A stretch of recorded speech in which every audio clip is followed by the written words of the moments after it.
कहते हैं सरकारी दफ्तर जनता की सेवा के लिए होते हैं, लेकिन कुछ सरकारी दफ्तरों में जाकर ऐसा लगता है कि जनता ही वहां मेहमान हो और कर्मचारी मेजबान भी नहीं, बस कभी कभी दिखाई देने वाले किरदार हैं।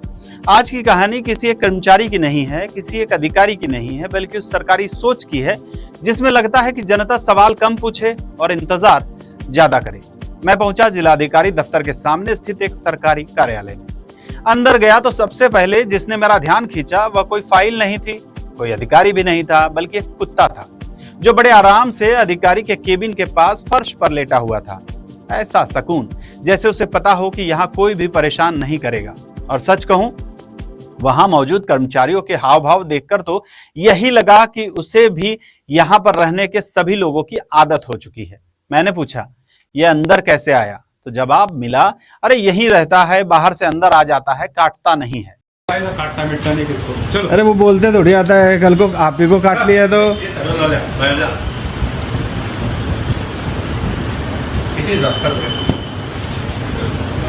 चेकिंग जो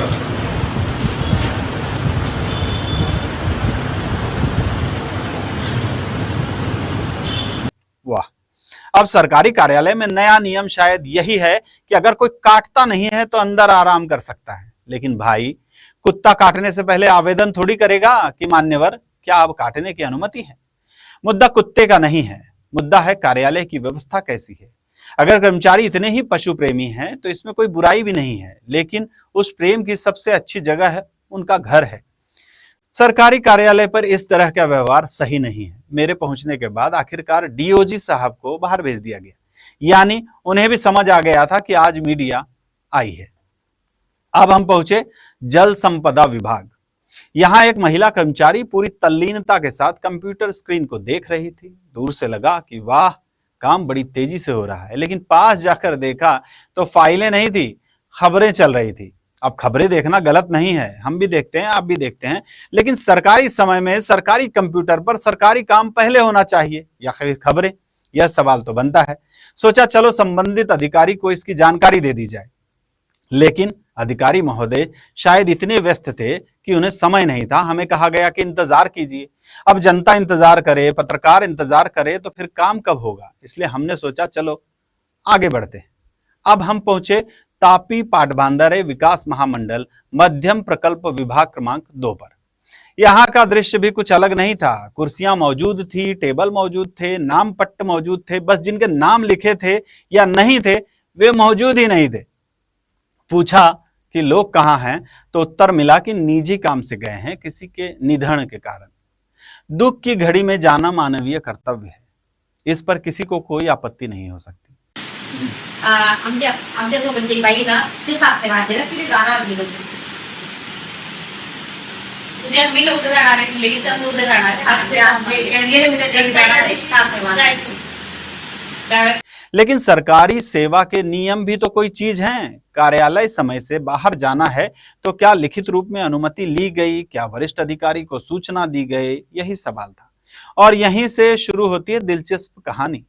महिला कर्मचारियों ने हमें पीए साहब के पास भेज दिया। पीए साहब के पास है क्या? हमने सोचा कि ये जो पीए साहब हैं इनके पास जाने के बाद जानकारी शायद मिल जाएगी, लेकिन जानकारी से पहले भाषा आ गई।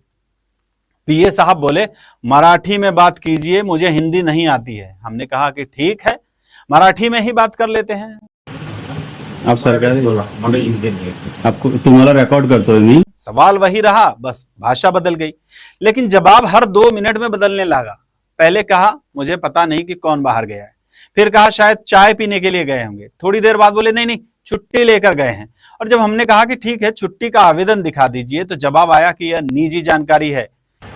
आणि ते तुमच्या 3-4 लोग तुमच्या इथे नाही आहे, मग ते कुठे गेले?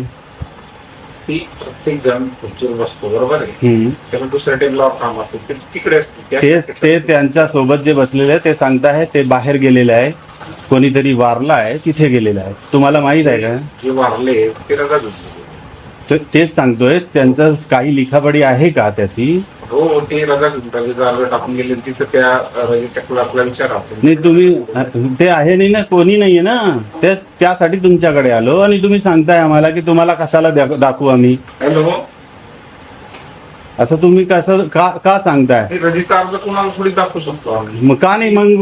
मग ते देऊन गेले असा कसा म्हणायचा आम्ही? अब यह सुनकर थोड़ा आश्चर्य हुआ कि सरकारी कार्यालय में सरकारी कर्मचारी की उपस्थिति और अवकाश का रिकॉर्ड कब से निजी जानकारी हो गया। अगर सब कुछ नियमों के अनुसार हुआ है तो उसे दिखाने में इतनी हिचकिचाहट क्यों हो रही है। इसी बीच साहब बोले कि आप सरकारी काम में दखल दे रहे हैं। हा तर मी कुठे नाकारतोय त्याचं? तुम्ही काय सांगताय? निगेटिव्ह कमेंट काय निगेटिव्ह आहे? काय निगेटिव्ह आहे याच्यात? नाही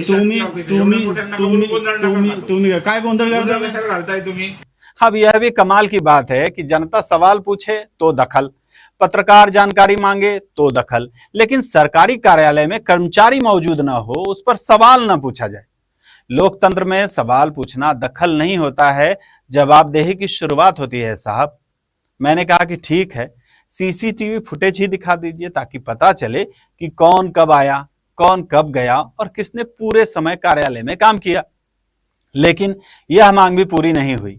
अब इसका फैसला आप कीजिए। अगर सब कुछ नियमों के अनुसार था तो रिकॉर्ड दिखाने में परेशानी किस बात की है। यह कहानी किसी व्यक्ति को कटघरे में खड़ा करने के लिए नहीं है। यह कहानी उस व्यवस्था की है जहां जनता को अक्सर जवाब कम और बहाने ज्यादा मिलते हैं, जहां फाइलें समय पर नहीं चलती लेकिन बहाने बहुत तेजी से दौड़ते हैं, जहां कुर्सियां पूरे समय मौजूद रहती है लेकिन कर्मचारी काफी समय नदारत रहते हैं, और जब सवाल पूछा जाए तो जवाब से पहले नाराजगी आ जाती है। अब हम इस मामले को यहीं नहीं छोड़ने वाले हैं। हम सरकारी वरिष्ठ अधिकारियों से भी बात करेंगे, जिलाधिकारी महोदय से भी पूछेंगे कि क्या सरकारी कार्यालयों में उपस्थिति का कोई मानक है, क्या जनता को जानकारी मांगने का कोई अधिकार है, और क्या जवाबदेही सिर्फ कागजों तक सीमित है या फिर जमीन पर भी दिखाई देगी। अब बारी आपकी है। पूरा वीडियो देखिए, पूरी बहस सुनिए और फिर कमेंट में बताइए कि क्या सरकारी कार्यालयों में जनता को सवाल पूछने का अधिकार होना चाहिए या फिर सवाल पूछने से पहले भी किसी अनुमति पत्र की जरूरत पड़नी चाहिए। मैं हूं आनंद शर्मा और आप देख रहे थे इंडिया अब तक समाचार, कड़वा लेकिन सच। जय हिंद। तुम्ही मोठ्यानं सांगताय, आम्ही नाही. नाही तुम्ही तुमचा आवाज सांगताय. जास्त मोठा आहे. तुमचा आवाज माझ्याकडे रेकॉर्ड होतोय ना, कोणाचा आहे ते. झालं ना तुमचं काम. मला तो माहिती ऑफिस मध्ये जे काम होतं झालं का? मला- विनाकारण फेऱ्या मारून मला- विनाकारण इथं गोंधळ कशाला? मला तो माहिती केव्हा भेटेल ते सांगा. तुम्हाला माहितीचा अधिकार असतो त्याच्या अंतर्गत भेटेल. माहितीचा अधिकार साहेब जेव्हा मुंबईचं काम समाप्त करून येतील तेव्हा भेटेल. माहितीचा अधिकार आमच्यासाठी नाहीये. आम्ही ईमेल करू तुम्हाला. तुम्ही काय माहिती देतात ते सांगा. मला ईमेल आयडी तुमच्या सांगा. ईमेलवर विचारा. द्या तुम्ही. तेव्हा तुम्हाला आप सरकारी बोला. मला ईमेल दे. आपको तुम्हाला रेकॉर्ड करतोय मी. तुम्ही सरकारी अधिकारी आहात का? हो. तुमचे आय कार्ड कुठे आहे? माझा आय कार्ड हा? आहे ना माझं. कुठे आहे?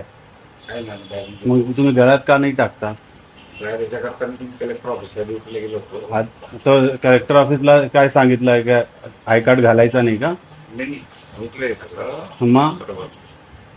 आणि ते मला काय काम येतं. तुमच्या 3-4 लोक तुमच्या इथे नाही आहे. मग ते कुठे गेले?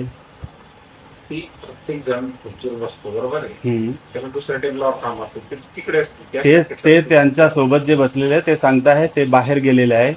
कोणीतरी वारला आहे तिथे गेलेला आहे. तुम्हाला माहित आहे का? जे वारले ते रजा घेतली. तेच सांगतोय. त्यांचं काही लिखापडी आहे का त्याची? हो ते रजा घेऊन रजेचा अर्ज टाकून गेले तिथं त्या रजेच्या क्लर्कला विचारा आपण. नाही तुम्ही ते आहे नाही ना, कोणी नाहीये ना. त्यासाठी तुमच्याकडे आलो आणि तुम्ही सांगताय आम्हाला की तुम्हाला कशाला दाखवू आम्ही. हॅलो असं तुम्ही कसं का सांगताय? हे रजेचा अर्ज कोणाला थोडी दाखवू शकतो आम्ही. मग का नाही? मग ते देऊन गेले असा कसा म्हणायचा आम्ही? हे तुम्ही कसं काय विचारू शकता आम्हाला? मी पत्रकार आहे आणि मी विचारू शकतो. पत्रकार जाऊ द्या, एक आम नागरिक आहे तो विचारू शकतो तुम्हाला. हा मग ते आमच्या याची गोपनीय माहिती. काय गोपनीय काय आहे त्याच्यात? ते रजेवरती गेले ना, ते गोपनीय काय आहे त्याच्यात? पर्सनल काम ते असेल वगैरे एकट्टे 4-5 जण पर्सनल कामासाठी जातात का? नाही ज्या रजेबद्दल बोलताय तर त्याच्याबद्दल 3-4 लोक नाही आहे ना, तेच तो विचारतो. ती तर खाली पाणी प्यायला नाही ते चहा प्यायला किंवा ते लग्नाला वगैरे गेले असतील. मग ते काय सांगताय? लग्नाला वगैरे गेले असतील. तुमच्याकडे सीसीटीव्ही आहे का इथे? सीसीटीव्ही आहे ना. मग त्याच्यात दिसेल ना. दाखवा कुठे आहे. तर माझ्याकडे काही मी काय कुठे सीसीटीव्ही मग कुठे आहे त्याचा कंट्रोल? त्याचा कंट्रोल ते साहेबांच्या कॅबिनला असतो. कोणते साहेबाला? इथं साहेबांचा काय नाव आहे तुमचं साहेब? काय नाव आहे त्यांचं? त्यांचं निलेश आहे. निलेश अहिरे. त्यांच्याकडे असतात का सगळं कंट्रोल? मग केव्हा येईल ते मला केव्हा भेटेल तो सीसीटीव्ही? मुंबईमध्ये मंत्रालयात गेलेली मीटिंग. बर, म्हणजे जे अर्ज आहे ते ज्यांच्याकडे तो पण ऑफिसला नाही, साहेब पण ऑफिसला नाही. ऑफिसला नाही ड्युटीवर गेलेले आहेत हा मंत्रालयात. तर ऑफिसला नाही असा ना अनार्थ करू नका आणि शब्दाचा साहेब- विप्रयास करू नका. साहेब ऑफिसला नाही आहे बरोबर हे आहे. सांगायचं अर्थ आहे ना. इंडिया आप तक समाचार, कड़वा लेकिन सच.